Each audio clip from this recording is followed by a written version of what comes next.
Showbiz fanatics, Alden Richards and Miss Catherine Bernardo, abay meron pong ipinagdiriwang finally. But before that, if you haven't subscribed yet to my YouTube channel, please don't forget to like, share, and subscribe at hit mo na rin ang notification bell for more showbiz updates. Of course, bago tayo magpatuloy sa ating updates for today's video, nais ko po muna magpasalamat sa lahat ng mga legit viewers, subscribers at ang lahat ng mga legit na nagmamahal at sumusubaybay sa lahat ng ating mga updates. Maraming salamat po sa inyong panonood at patuloy na pagsubaybay sa ating mga updates. Bago tayo magsimula, of course, i-congratulate natin si Miss Catherine Bernardo. April 2024 nang nai-award kay Miss Catherine Bernardo siya po ang pinaka Mega Fashion Awards 2024.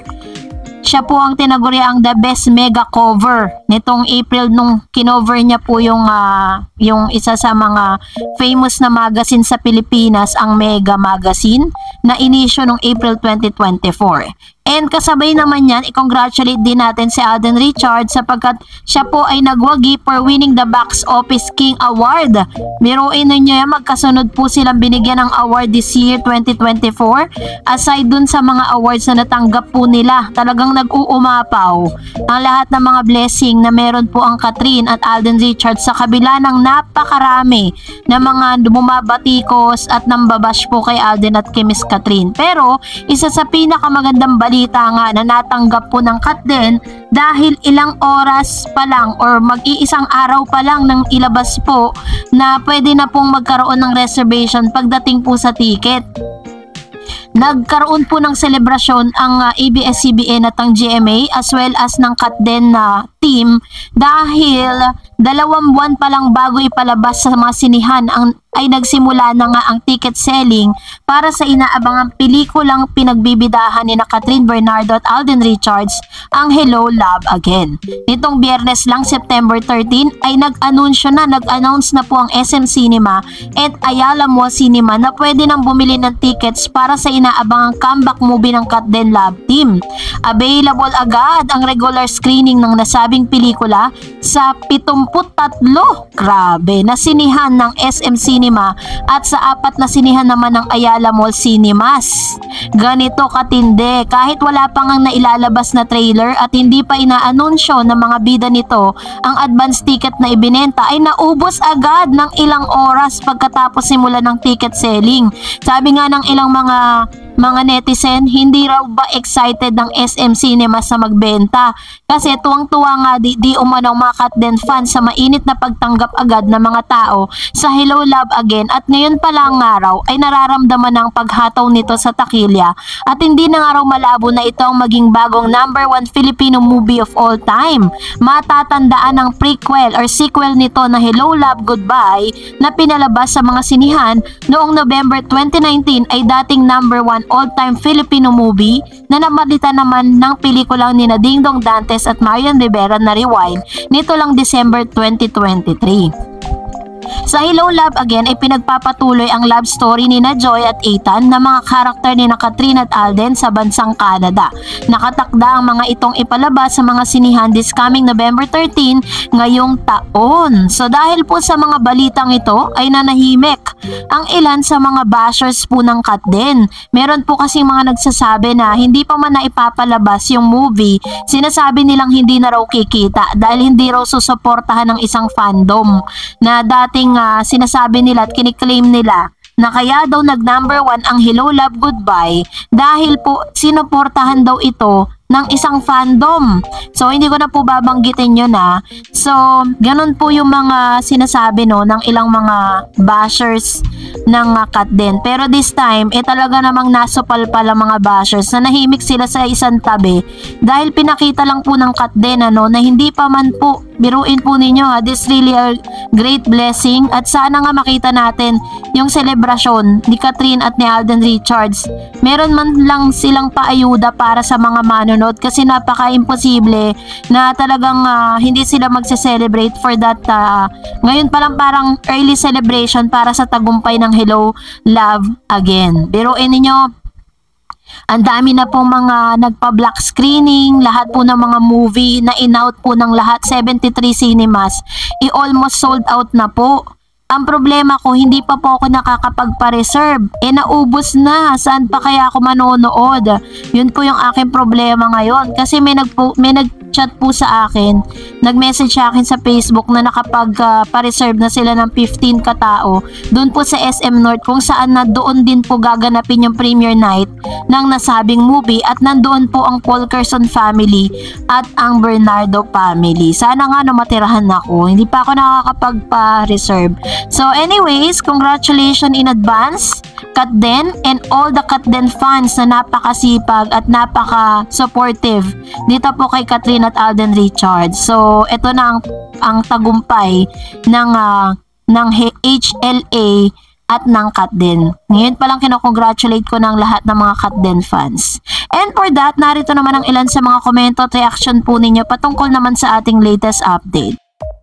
Let's start off sa isang viewer natin. Sabi niya, Katden pa rin, sino ba sila na sumisira kay Alden? Kita naman ang sinseridad ni Alden kay Katrin. Ang mahirap lang na si Kat, mayaman at popular, mahihirapan ng lalaki mag-adjust. Kaya nga sabi ng ilang mga showbiz insiders, kung meron daw pinakabagay na tao para kay Miss Katrin, walang iba kundi si Alden Richards. Bukod po sa parehas sila ng parehas sila ng estado ng buhay ngayon.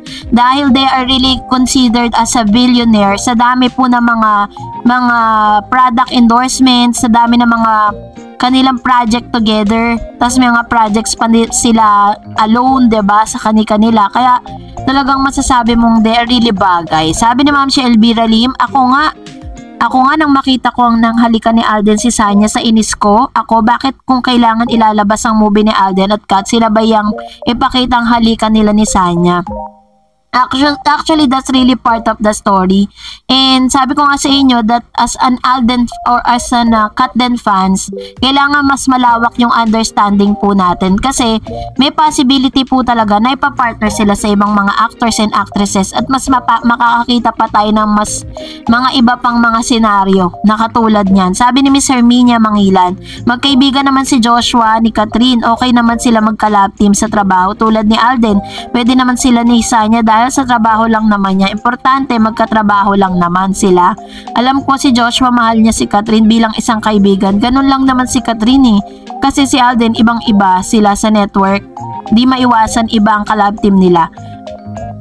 Mas mabuti ang ganyan, doon natin malalaman kung totoong gaano sila katibay sa relasyon nilang dalawa. Ako okay lang kung sinong makatrabaho tungkol lang naman sa trabaho nila yan. Yan, totoo naman, 'di ba? Dapat gumaya tayo kay Ma'am si Herminia na very open-minded sa mga possibility at sa mga bagay na pwedeng mangyari dito po sa lab team na ito, no? Dito po kay Katrin at Alden Richards. Malay nyo, pagkatapos po ng movie, may another movie si Miss Katrin na ipapartner po siya sa iba. Pero at the same time, ganun din si Alden Richards or vice versa, pwede pong ganun. We cannot control that kasi mga artista po sila. So, as an fan, bilang isang fan, that we should be understanding, no, sa mga bagay-bagay na katulad nito. Maging open-minded tayo sa mga bagay na at possibility na pwedeng mangyari, no? So, kaya naman support lang po tayo. And sabi ni Ma'am si Alice Calisin, yes, crush niya talaga si Kat noon nasa PBB pa si Joshua. Natulala si Josh kay Kat nung mag-guest sa PBB. True po yan. Napanood ko yan dahil dati talagang kino-confess niya si Miss Katrin talaga yung pinaka-crush niya sa showbiz. And ngayon, ang dami pong nag-pairing sa kanilang dalawa na kung pwede raw bang gumawa ng pelikula itong si Joshua at si Miss Katrin Bernardo. And hindi po yan imposible, pwede pong mangyari yan. Sabi ni Ma'am si Annabel Garde, hello Miss Dars, malabo po naligawan ni Josh si Kat kasi tama po kayo, may girlfriend po si Josh at very supportive. Saka they are friends lang talaga. Thanks to all Katden fans for supporting HLA in advance. Even though maraming intriga at mga bashers, go pa rin tayo. Maraming salamat sa iyo Miss Dareds for the updates. Ayan, thank you Ma'am si Annabel Garde. Salamat din sa iyo sa pagsuporta po ninyo kay Katrin at kay Alden. And I know na isa po kayo sa mga nakabili na rin o nakapagpa-reserve na rin ng ticket dahil ngayon pa lang sold out na po siya. And of course, sabi ni Ma'am si Sosima, Hi Miss Darrets, lagi po ako nanonood ng vlog nyo about Katden. Katniel fan po ako noon pa man, pero simula nang niloko ni DJ si Kat, nag-ship na ako sa Katden. Mag-request po sana ako kung pwedeng mag-post po kayo ng schedule ng black screening ng HLA dito sa channel mo. May balak po kami mag-leave sa work ng friend ko para lang maka-join sa first day ng black screening ng HLA. More power sa channel mo, Miss Darrets. Let's support Katden forever and God bless us all mga Katden. Ayun. Ito po yung bad news kasi sold out na po yung tickets, but I know na kakaroon naman ng second batch yan eh. Siguro po yung pipili kasi parang may mga schedule po yan eh na ilalabas po ang mga SM mall. Bali 73 SM malls. 73 malls and including Ayala malls yung kung saan pwede mapanood. Sabi ni Miss Raquel Bersosa, ako #solidkat din ako. Darating ang araw na may papartner talaga sa ibang aktor at aktres si Alden at si Catherine. Bilang fans, wag tayong selfish, wag masyadong paranoid kasi trabaho lang ginagawa nila. Kaya kung talagang solidkat din kayo, support kayo kahit maging iba ang leading man at leading ladies ni Alden. Yan. No po yung sinasabi ko sa inyo, that's let's be supportive na lang, no? And another, sabi ni Miss Mary Ann Bersamira, kahit sino ipareha kay Catherine, okay lang, basta wag na lang masasaktan. Ulit, Catherine, we love Catherine as always as one of the avid fan of Catherine Bernardo. Masakit po sa amin, Ma'am Darrets, kung lolokohin naman siya. Sana yung magmamahal kay Catherine Bernardo, yun talagang di na siya lolokohin at sasaktan. Ayan, ito naman yung kanyang concern, ano. Ito naman yung kanyang gusto. At nakita naman natin that Catherine Bernardo is now enjoying her life to the fullest. Nakita niya kasi talagang meron pa palang buhay. Kahit po wala siyang karelasyon niya dati. Pero kung nagustuhan mo ang video na ito, huwag mo kalimutang mag-like, mag-share at mag-subscribe at i-follow mo na rin ang aking Facebook page, Darrets TV. And also, I have my TikTok account which is Darrets TV. Pwede nyo rin po akong i-follow doon. Thank you for watching, guys. God bless everyone.